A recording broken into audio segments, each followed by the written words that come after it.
Welcome to Pan's Grotto here on our riverbank in Wales.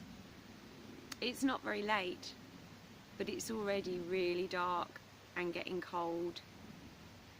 At the weekend we put the clocks back. We're coming closer to Samhain, to All Hallows Eve, to Halloween. This is the time to look back over the past year, to all that we've done and all we've achieved, and maybe things that haven't gone so well. It's time to think about what we want to take forward, the plans that we want to make during the coming winter months, ready for next year. It's also time to look back further, back to our ancestors, back down the line from where we came. It's particularly poignant to me this time of year. Today is the anniversary of me losing my mum, and today I will especially be thinking about her. And thinking about mum makes me think about happiness, because that's what we really want from our lives, to be happy. What does that mean?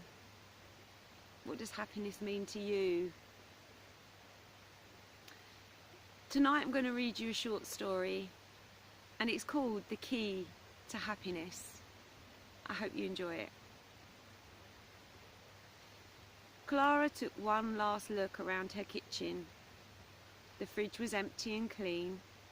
All the surfaces were cleared and shining, and the sink was spotless.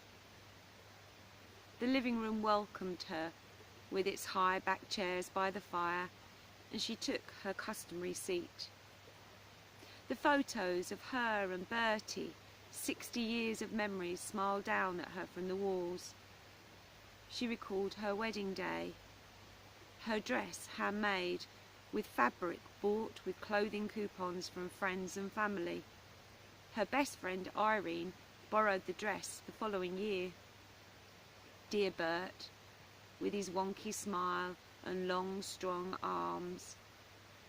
He'd held her when she lost their first 2 children to miscarriage, and she'd held him the day they heard the news that their only surviving child, their Joanna, had been killed in a car crash on a rare night out with her husband David.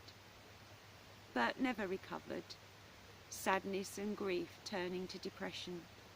She didn't blame him, but turned her focus to Daisy, their dear granddaughter. The clock ticked loudly on the mantelpiece. She'd be late if she didn't get a move on. The funeral service was over. Her sisters huddled around the grave, faux tears glistening their cheeks as the minister delivered his final words. And Daisy, her darling Daisy, bereft of both her parents, standing alone by the graveside.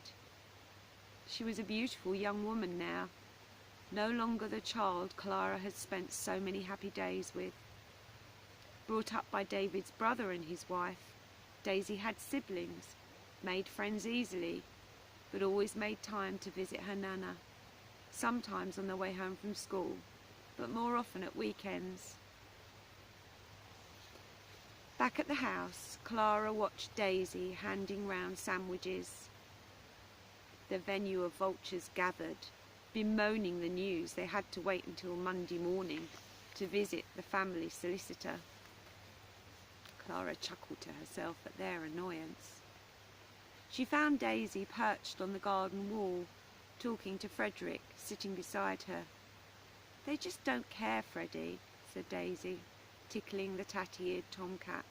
"Not a real tear between them. All they care about is money, not what they've lost from their lives. I've no one left to tell me stories, or talk to me about the granddad I don't remember. But don't worry, I'll look after you. We'll miss Nana together." On Monday morning they filed into the solicitors. Clara watched them, abundant in funeral garb, taking a seat from the chairs set out, dabbing their eyes, adding credence to their sham sorrow. She listened to Mr. Finch reading out her will. And so the behest is an unusual one, and I quote, "Find the key and find the money, if you can." Squawking and flapping, the black-clad men and women ransacked Clara's house. They left, angry and empty-handed. Daisy shut the door behind them, letting her tears fall before scooping Freddie onto her lap, sitting with her sadness by the cold, empty grate. With Freddie purring contentedly, Daisy relaxed, her mind turning to her precious Nana. Love was the most important thing in her life. She'd told Daisy nothing else mattered. Heat gathered on Daisy's cheeks. She knew exactly where to look. She knew where Nana put the key. From the pocket of the yellow gingham pinafore that always hung behind the kitchen door, Daisy retrieved a key, and on her knees she unlocked the door to the bedside cabinet in Nana's room. She took out the wooden casket with the bronze fixings. Her granddad's ashes held no fear for Daisy. She'd sat with Nana when Nana was sad. They'd polished the wood and shined the plaque as Nana talked about Grandad.